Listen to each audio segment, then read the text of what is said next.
One of my favorite things about the Moog Matriarch is its ability to make these really compelling textures in a single note drone. And I really wanted to be able to take that and map it across many keys for a polyphonic sound.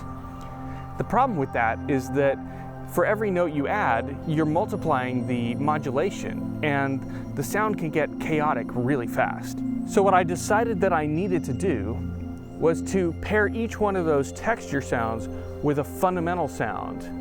And that does two things. Firstly, it gives us a foundation of musicality underneath our texture sounds that's always present.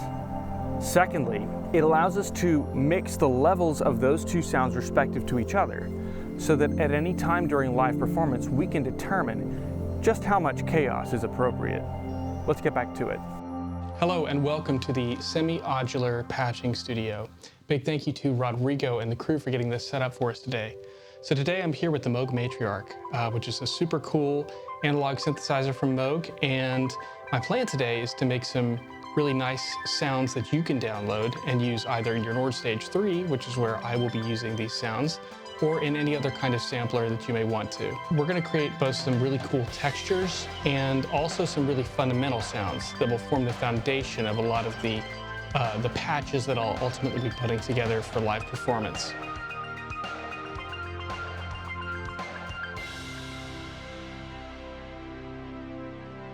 The very first thing that we're going to do is going to be incredibly simple. I call it Matriarch King Saw, and basically it's just our 4 oscillators stacked on top of each other on saw waves. So I'm going to walk you through the panel real quick and explain what we're doing.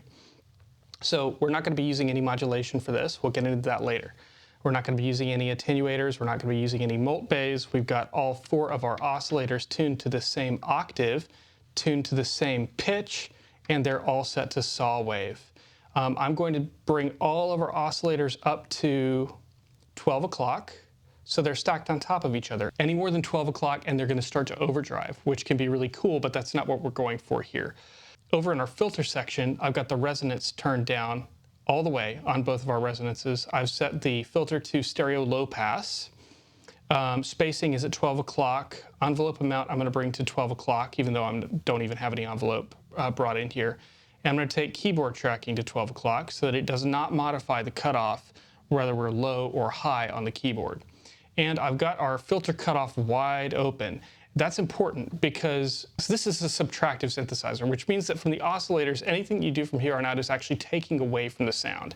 I want to preserve as much of the sound as possible so that we have the flexibility of then using subtractive synthesis techniques either in our software or on the Nord stage. So basically, we're not removing anything from this recording.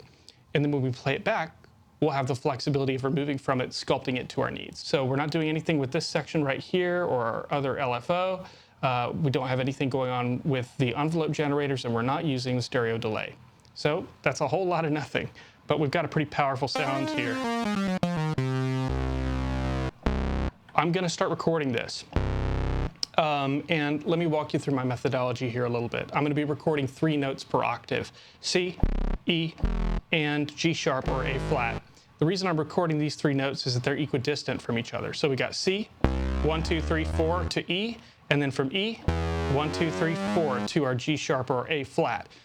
So basically this is going to give us notes that don't have to be stretched too far up or too far down in our sample editor.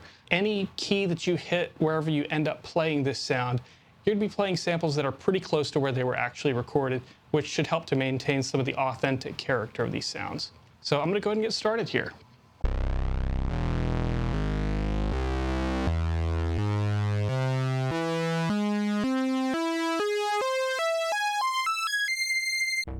So that was Matriarch King Saw. We're now going to move on to another one of our really fundamental sounds. That's Matriarch King Square.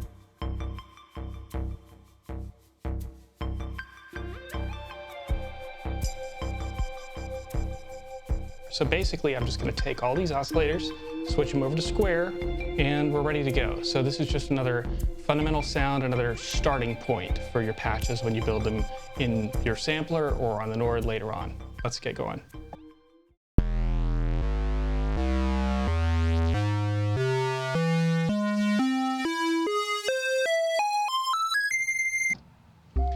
right, so that was Matriarch King Square. We're now going to do the exact same thing one more time with the triangle wave.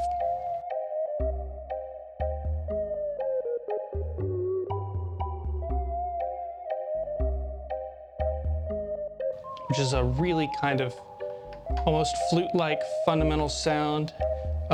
It's got just a little bit of bite to it, more so than sine wave, but it's probably the most subtle of all the sounds we're going to record here for this video.